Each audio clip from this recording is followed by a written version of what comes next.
and welcome to our performance. We have a few mandatory announcements before we begin.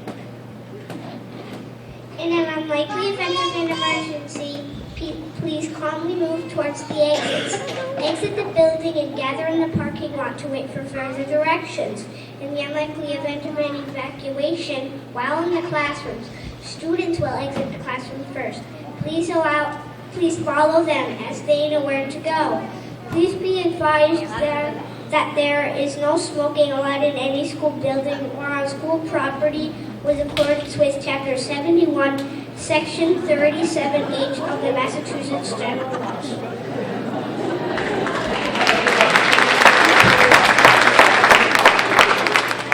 Thank you for coming to our Veterans Day program. In preparation for this program, we have learned about the role of military conflict in the history of the United States.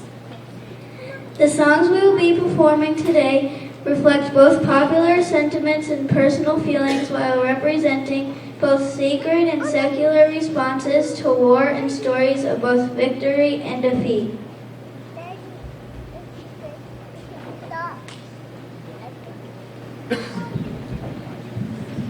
Our school community also uses the Peace Builders program, which encourages us to think about how people should treat each other. The intersection between these two topics is interesting because we discuss our need to have people ready to protect us even as we work toward the future where violent conflict becomes obsolete. Therefore, we would like to share with you the Peace Builders Pledge.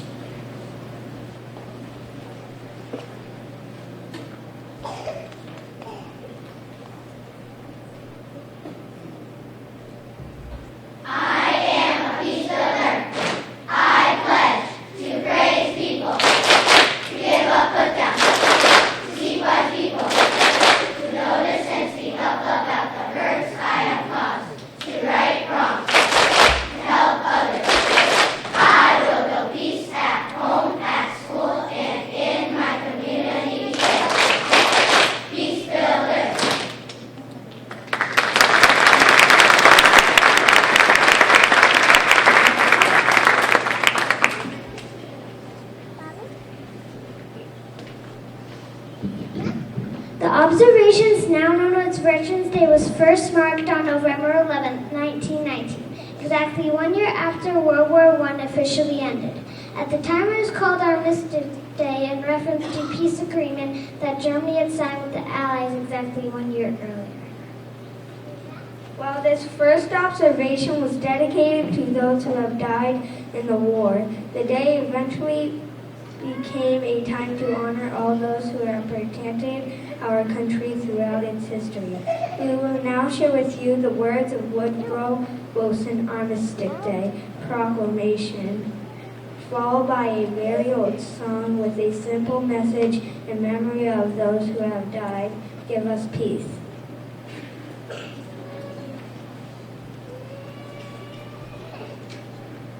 To us in America, the reflections of Armistice Day will be filled with solemn pride in the heroism of those who died in the country's service, and with gratitude for the victory both because of the thing from which it has freed us and because the opportunity it has given America to show her sympathy with peace and justice in the Council of Nations.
1700s, the people of the 13 British colonies in North America became increasingly upset that Britain was collecting taxes from them without giving any say in the government.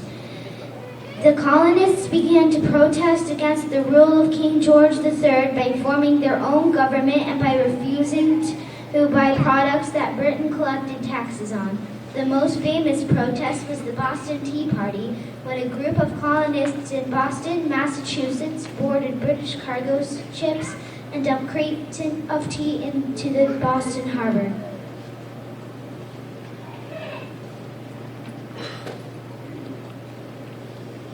On July 2, 1776, the Second Continental Congress approved the Lee Resolution, which declared that the 13 colonies were no longer part of the British Empire.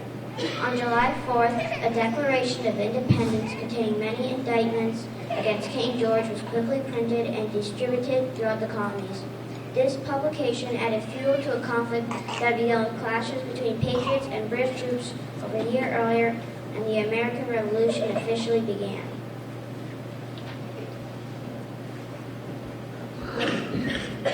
With the help of a number of other countries, the war came to an end in 1783, and the United States of America were recognized as a new country.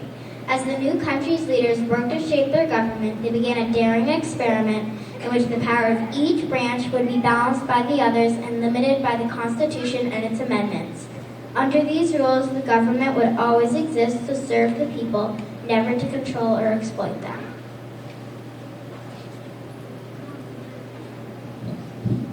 The song Chester was written by William Billings just the period of the Revolutionary War. It represents a New England singing tradition in which the lines between sacred and secular are blurred, and in which lyrics and melodies are often interchangeable. Chester was one of the most popular patriotic songs of its time.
In September 1814, during the War of 1812, Lord Francis Scott Key and prisoner exchange officer John Stuart Skinner boarded the British flag ship to secure the release of local doctor, Dr. William Beans.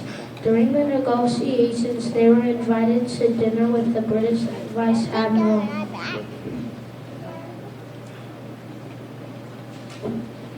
The pair brought letters from captured British soldiers who had been treated by the doctor and advocated for his release. However, since the dinner conversation had also included details of a planned attack on Baltimore, none of the three could be allowed to leave until after the battle.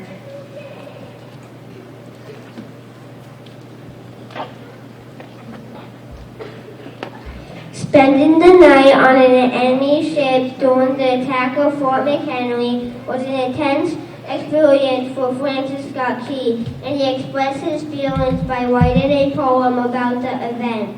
In the poem, he describes the American flag, which flies above the fort as long as it has not been captured, and remembers the darkness of the night as he waited to see if the dawn's early light would illuminate an American or British flag.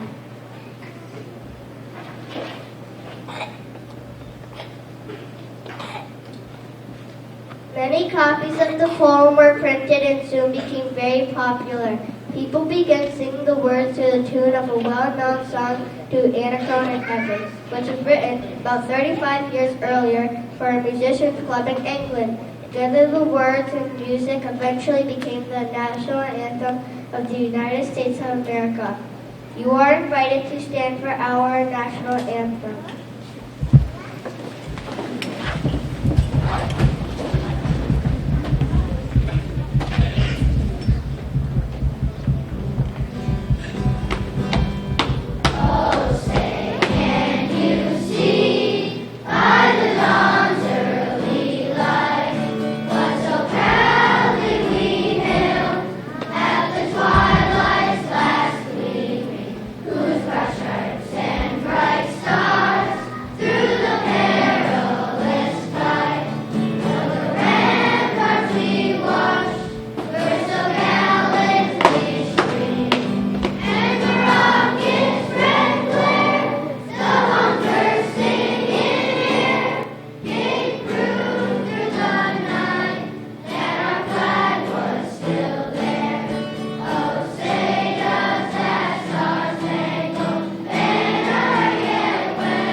In 1861, in response to the recent election of President Abraham Lincoln, 7 southern states decided that they no longer want to be part of the country. When this decision was rejected by the government, the Southern Confederate forces attacked Fort Sumter. When Lincoln called for all of the states to send troops to fight the Confederacy, 8 more states decided to join the South, and the American Civil War had begun.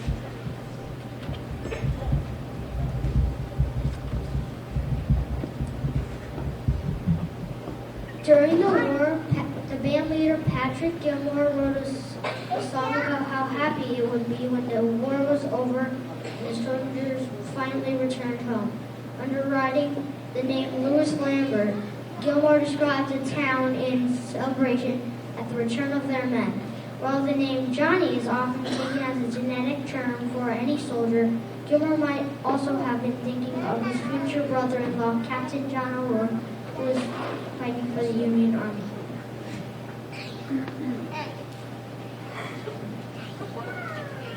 Being based on a popular old melody, the new song quickly took its place in the folk repertoire of our culture and spawned many variations. While one version, Johnny, I Hardly Knew Ye, was a sad song about a soldier who was pressed into service by the British and left terribly disabled. Gilmore's When Johnny Comes Marching Home is a reflection of hope that all of our soldiers will be safe. This sentiment still rings true today as we await the return of our soldiers from faraway lands.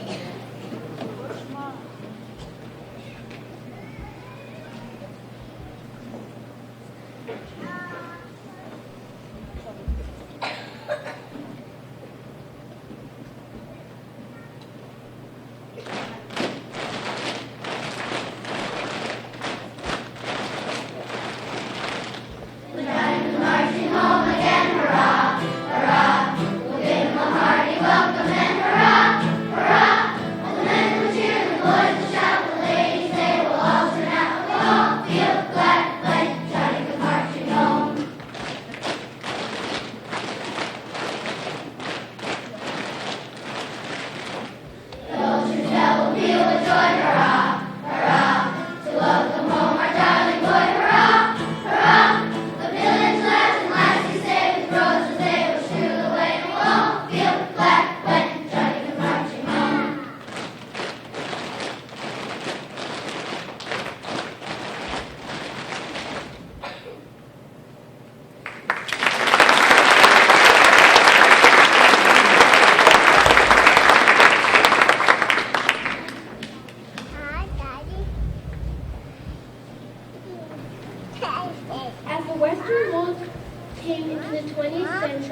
There was great tension between many major powers. Attempting to create security for themselves, most of the powerful countries had created complex network of agreements and alliances. As a result of this situation, the beginning of the First World War in 1914 led to the involvement of most of the world, including the United States.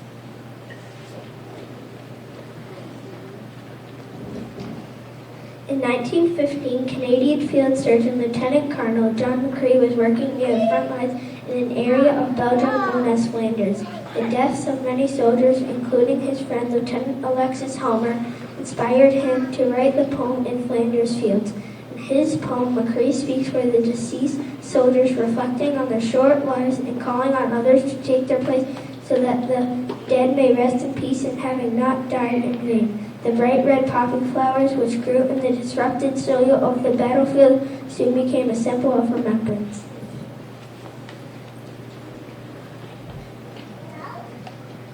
The poem has since become a fixture in many ceremonies, and many other poets have written their own responses to follow it. However, many have criticized it for appearing to state that the only proper way to honor the dead is by taking their place and continuing to fight the war.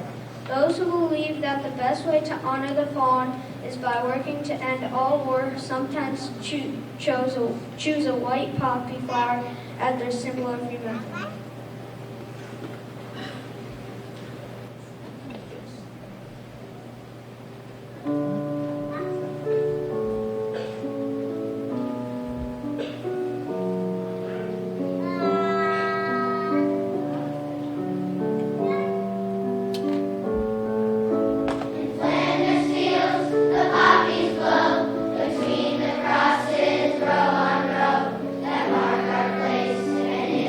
Sky.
After the First World War, conditions remained unstable in Europe. Continuing disagreements over the terms of treaties after World War I, along with the Great Depression, allowed Mussolini and Hitler to rise to power. The German invasion of Poland in 1939 started the Second World War, and all of the world powers soon became involved. The United States supported the Allies early on before becoming officially involved after the attack on Pearl Harbor in 1941. It was during this time that the United States government adopted the Pledge of Allegiance as part of the flag code.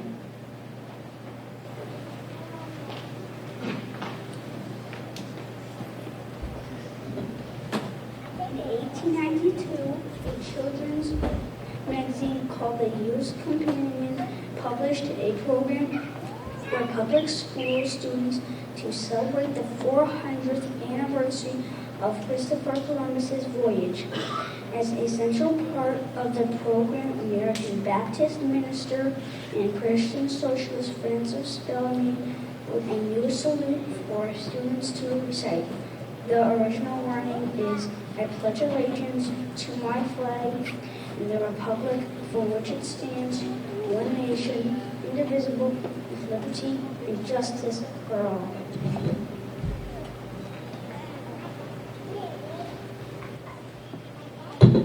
Over time, the pledge was changed to specify the United States of America so that immigrants would not be pledging to their native flag.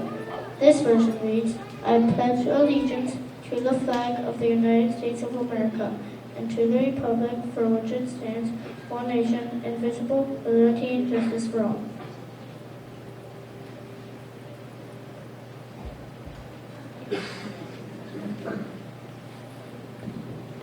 The pledge eventually became a part of the practices of many groups, such as Boy Scouts, Girl Scouts, and Freemasons.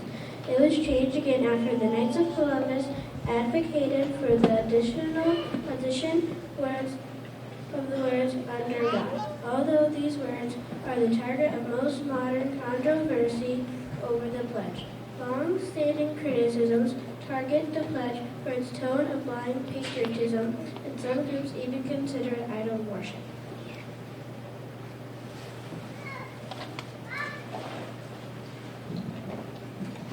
In light of these concerns, the courts have ruled that the pledge can be led in school, but that no one can be required to stand or to recite to the pledge. We now invite you to join us as we consider the meaning of these familiar words.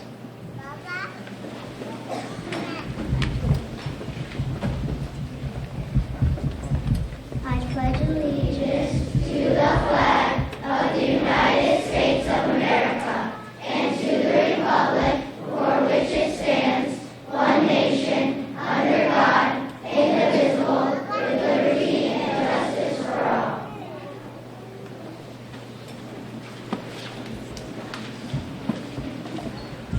During the Second World War was followed by a period of unstable peace between the communist world led by the Soviet Union and the Western world led by the United States. During this Cold War period, the major powers never fought each other directly, but instead were involved with opposing sides of smaller conflicts such as Vietnam and Korea.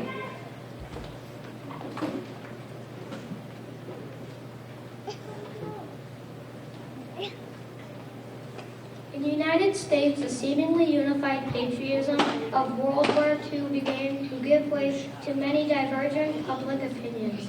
As citizens look back on the controversial events of the war, such as the internment of Japanese Americans and the use of nuclear weapons on civilians, they had to come to terms with the actions that have been carried out by their government. While some came to oppose the very idea of the military, others believed that you can support the troops and honor their sacrifice while protesting the things that soldiers are ordered to do.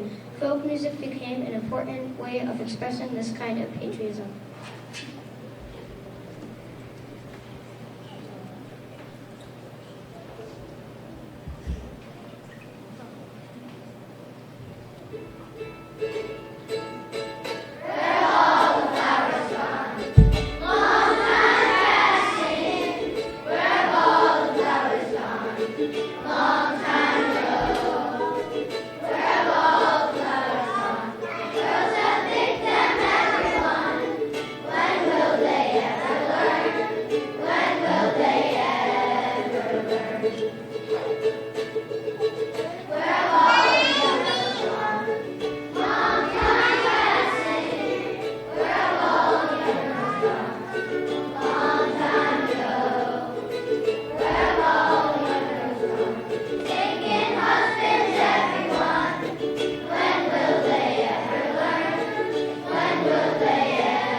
August 1990, the military of Iraq took over the state of Kuwait. The United Nations protested, and soon many countries joined the military force, led by the United States, to push the Iraqi troops back out of Kuwait. The media played a new role for this first Gulf War, with live news reports from the front lines and point of view images from bombers.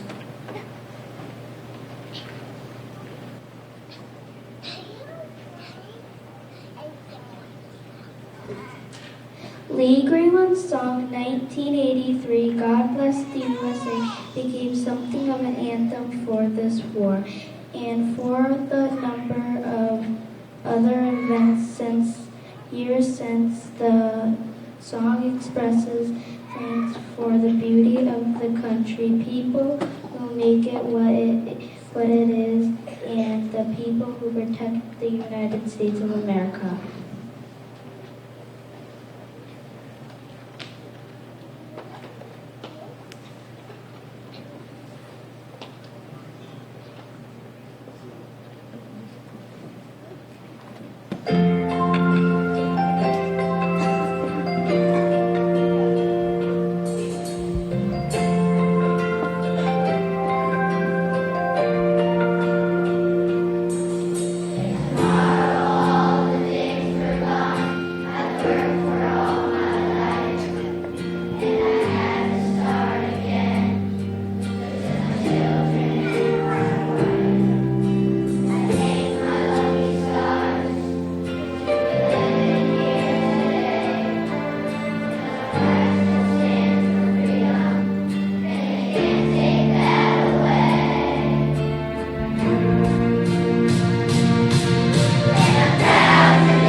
On September 11, 2001, 4 American airplanes were taken over by terrorists and used to attack people in the United States.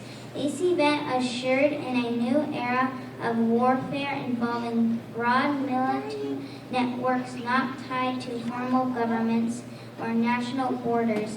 As the attacks occurred, hundreds of emergency workers were dispatched to the scene, and more than 400 of them did not survive that day.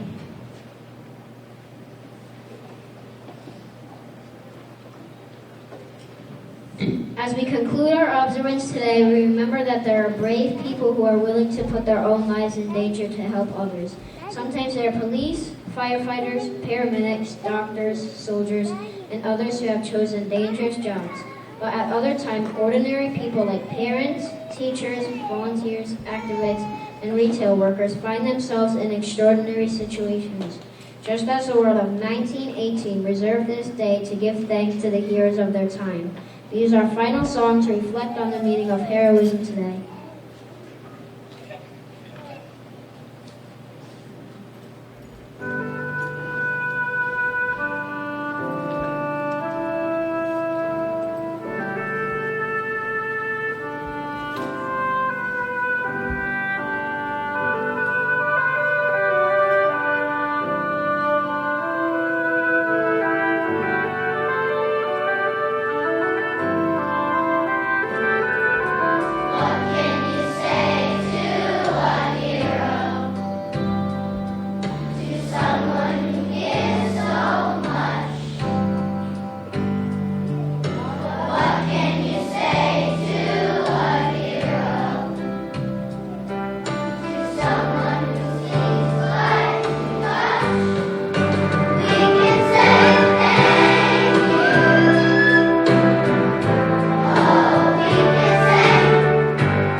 attending our Veterans Day program. We hope that you have enjoyed our performance and that we give you some things to think about. On your way out, please take some time to notice the stars lining the walls of our hallways. Each star was created to honor a member of our community who has served our country, showing us that real heroes are all around us. You are also invited to take one of the poppy flowers decorating our walls. These flowers remind us to honor the sacrifices of our heroes by working toward a more peaceful future.